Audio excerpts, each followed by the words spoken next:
Winona. Bonjour Christian. Tout d'abord, merci d'avoir accepté de venir dans notre émission Savoir Magazine. Alors, j'ai une très grande question pour toi. Qui est Winona? Winona, je dirais que c'est une fille de 23 ans pour qui la simplicité est quelque chose d'important et d'être toujours très connectée à l'humain. Je dirais aussi que c'est une très bonne vivante qui aime la nourriture, les plaisirs de la vie, qui aime la nature. J'aime les gens et je pense que c'est une bonne base pour me connaître. Et d'où viens-tu? Je viens de Saint-Barthélemy, dans les Antilles françaises. Alors, Winona, depuis combien de temps chantes-tu? Alors, depuis très jeune, mais pas du chant lyrique. Moi, j'ai commencé, comme beaucoup de gens, en fait, à chanter dans ma douche. Et c'est en rencontrant un professeur que là, je me suis attaquée au chant lyrique. Et le chant lyrique, ça fait 6 ans que j'ai commencé. 6 ans que tu pratiques cette discipline qui est vraiment incroyable. C'est assez niche, oui. C'est vrai que c'est pas quelque chose qu'on rencontre souvent. Quel est l'artiste de ton style que tu aimes ou que tu préfères? Il y en aurait beaucoup, et pour des raisons différentes. Parce qu'en plus de ça, il y a des artistes que je peux aimer qui ne seront pas dans ma tessiture, d'autres qui seront dans ma tessiture et que j'aimerais beaucoup. Mais une artiste qui m'a profondément marquée, c'est Isabelle Léonard.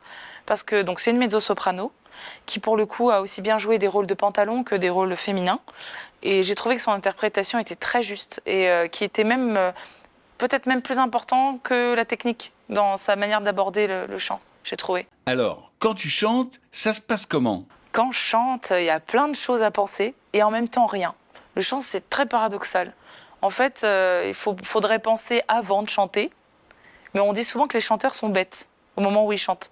Qu'il faut réfléchir avant, il faut travailler avant, mais au moment où on est sur scène, il faut se laisser transpercer et transporter par un petit peu ce qu'on veut transmettre.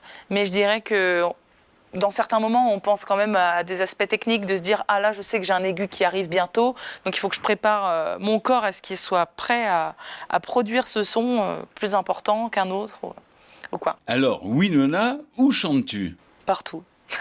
Oui, Je chante partout, mais quand je dis chante partout, pas dans des salles, mais je veux dire, je peux chanter dans une voiture, une douche, mais là où je chante la plupart du temps en ce moment, c'est au Conservatoire de Bordeaux. C'est là où j'ai commencé vraiment mon apprentissage dans une infrastructure, donc il y a 6 ans. Mais après, je fais aussi des récitals ou des représentations dans la France, majoritairement. J'ai fait Paris, j'ai fait Nice, j'ai fait Antibes, Bordeaux, du coup. J'ai fait à Saint-Barth, chez moi. Et c'est le plus loin que j'ai fait, du coup, je dirais. Alors, tu parles de Saint-Barth. Tu viens de faire un récital sur 2 jours, c'est ça? Oui. C'est au Théâtre du Paradis, à Saint-Barthélemy, donc. Et c'était pour quelle occasion que tu es venue? Alors, je suis venue parce que le SB Artiste a invité Myriam Desarrangeaux et son mari Michel Desarrangeaux pour qu'ils viennent faire une masterclass ici à Saint-Barthélemy. Et j'ai été invitée comme invitée pour aussi faire un récital auprès d'eux. Parce que Myriam, c'est ma première professeure de chant qui m'a mise aussi sur la voix. Sur ces 2 soirées, il y avait donc une chorale. Oui, il y avait une chorale qui était présente parce que les masterclass qu'ont proposé Myriam Desarrangeaux et Michel étaient destinées aux personnes qui voulaient apprendre le chant pour préparer 4 morceaux pour chanter lors de mon récital, donc à l'ouverture, au milieu et à la fin du récital. Et donc ça s'est passé sur une semaine, en fait, réellement. Il y a eu une semaine de stage, où, 4 jours de stage, plus du coup les 2 récitals, les 2 soirs, où là ils ont fait un travail corporel, un travail de voix et un travail aussi sur les partitions des morceaux à apprendre. Eh bien, je te propose de regarder quelques extraits de ces 2 soirées. Avec plaisir. De labeur au bel été, jour de labeur au bel été, on tourne les âmes sangliers, passe les heures, le dos courbé, passe les heures, le dos courbé, verront la terre bientôt semée, sitôt levé, bien tard couché, sitôt levé, bien tard couché, fatigué. Oh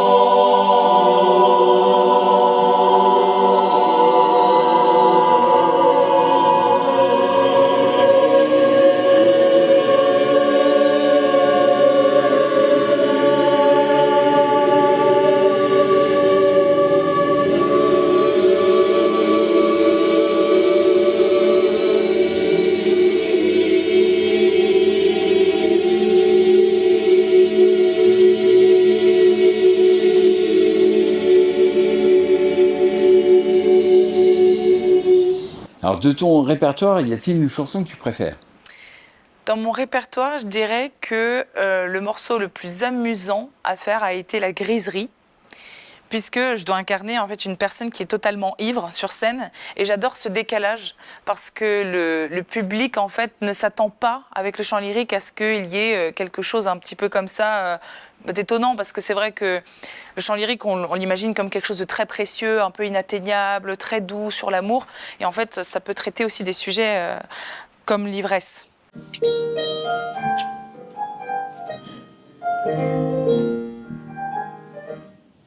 À quel début je viens te faire, et quel vent extraordinaire, en étant bu, mais tant que je crois bien que maintenant je suis en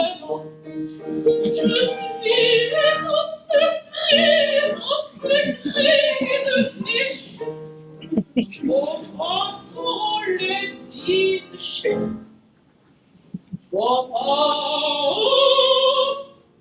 faut pas.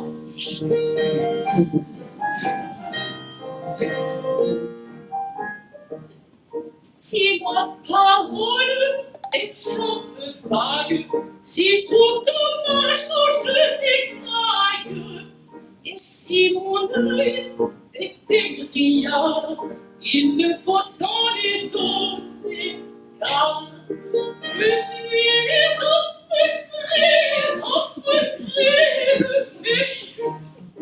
Faut pas qu'on le dise, faut pas.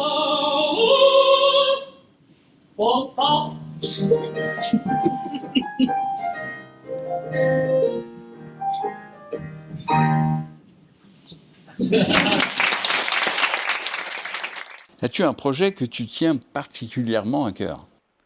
Oui, là j'ai 3 projets principaux avant la fin de cette année qui sont pour moi très importants. Alors dans un premier temps, ça serait de valider mon DEM. Donc DEM, c'est un diplôme d'études musicales au conservatoire qui permet juste de dire que j'ai fait 6 ans d'apprentissage du chant au conservatoire. Dans un deuxième temps, ça serait de pouvoir passer les auditions de l'Opéra Comique qui se passe fin mars. Et le troisième grand projet que j'ai, c'est aussi de passer une audition avec le concours de Clermont-Ferrand pour pouvoir intégrer une production de Didon et Aîné de Purcell. Donc je dois passer des auditions, et si je suis sélectionnée, je ferai une tournée en France l'année prochaine, dans plusieurs coins de la France. Alors, on a posé quelques questions à 2 personnes qui sont très proches de toi. Tu veux regarder? Bien sûr. T'as tes mouchoirs? Non, j'en ai. Je peux utiliser ma robe, sinon, ce sera pas très classe. Mais... Elle est venue faire un stage de chant grâce à Nadège qui lui a conseillé de nous rencontrer. Et donc, dans ce stage, il y avait donc mon mari et une prof de méthode Alexander. Et Winona, on l'a découvert à ce moment-là. Alors, elle est arrivée un peu toute timide. Elle savait pas si elle allait sortir sa voix, pas sa voix, tout ça. Elle osait pas trop. Et dès les premiers sons, je me suis dit, là, il y a une voix. Là, il y a un truc.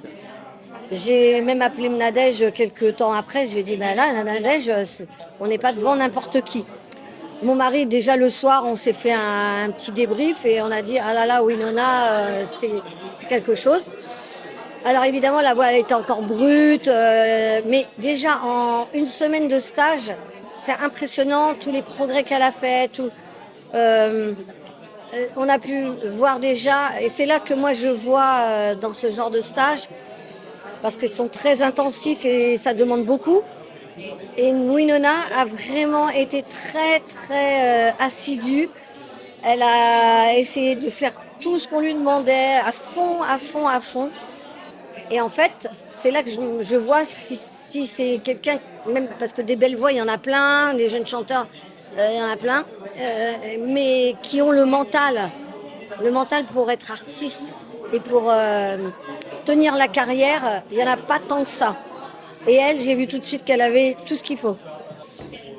Bonjour Winona, voilà, je voulais te dire que Michel, moi, Patricia, Nadège, on croit énormément en toi, on a toujours cru en toi.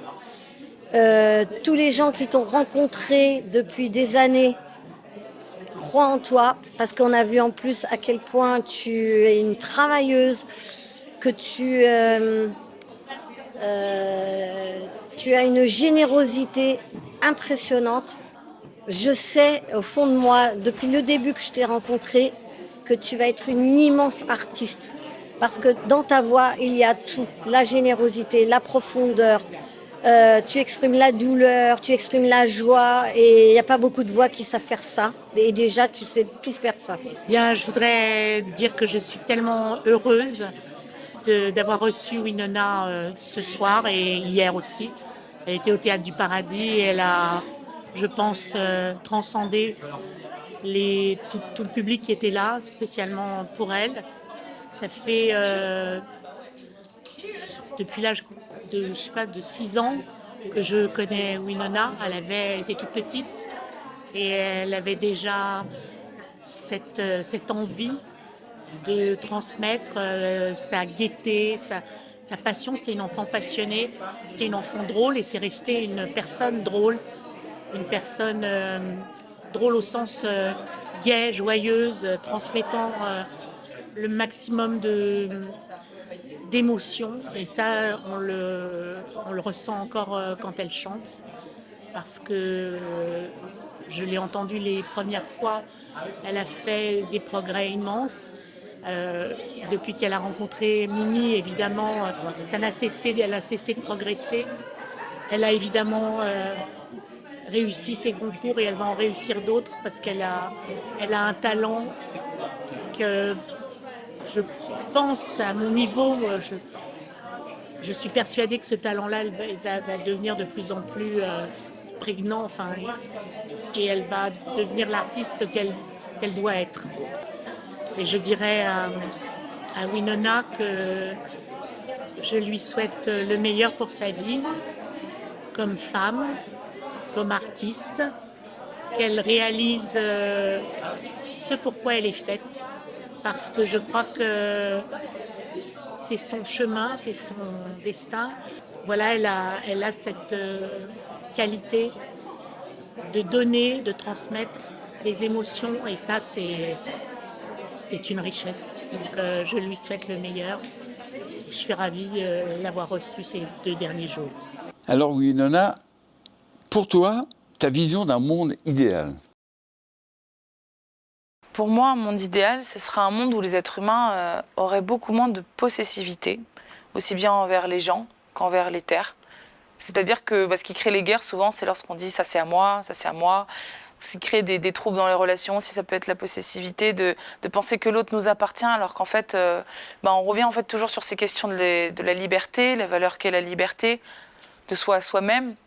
Je dirais aussi que, évidemment, ça serait un monde d'amour, mais je pense que dans la tristesse et dans la colère ou toutes les émotions un peu plus négatives, on peut aussi trouver quelque chose d'intéressant et d'important pour notre construction personnelle. Et évidemment, je dirais un monde où l'art est omniprésent, parce que c'est une source inépuisable et qui n'a jamais fini de grandir, de se développer. Tout le monde devrait faire de l'art un jour dans sa vie pour se connaître soi-même, pour partager aux autres, parce que l'art, c'est aussi ça, c'est du partage, toujours. Et ouais, je pense qu'on peut vraiment s'amuser dans l'art. Encore merci Winona, et à bientôt. À bientôt. Parfait. On a le clocher qui sonne, c'est la fin. Vous aimez le danger, le péril vous attire, et vous ferez votre devoir. Vous partirez demain, et moi je viens vous dire, non pas adieu, non pas adieu. Non pas adieu, mais au revoir. Oh, que j'aime les militaires, l'uniforme de coquet, leur moustache et leur épée. J'aime les militaires, leur manière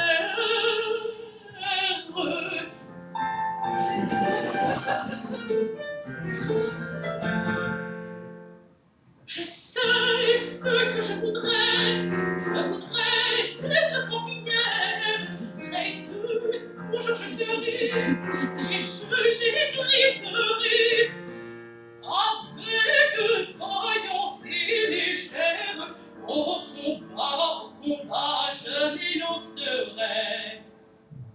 Cela me plairait-il, la guerre, cela me plairait-il, me plairait-il, me plairait-il?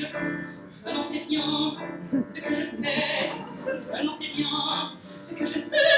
Oh, que j'aime les militaires, j'aime les militaires, j'aime les militaires, leur uniforme cocktail, leur moustache, leur fumée. Que j'aime les militaires, j'aime les militaires, j'aime les militaires, leur cœur, oh oui, tout me plaît. Ah, que j'aime les militaires, leur uniforme, leur moustache et leur plumet. Ah, que j'aime les militaires, leur uniforme, leur moustache et leur plumet. Ah, que j'aime les militaires, ah, que j'aime les militaires.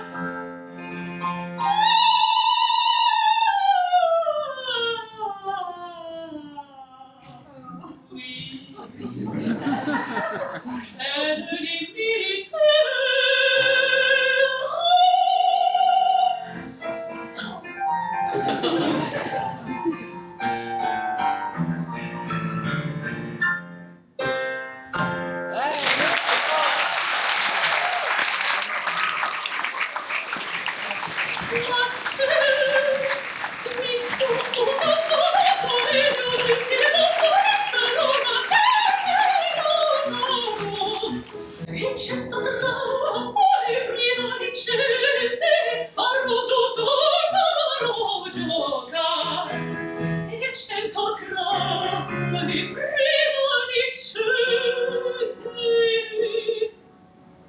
Farò giocare, e cento trappole rimanicete. E cento trappole farò giocare, e cento trappole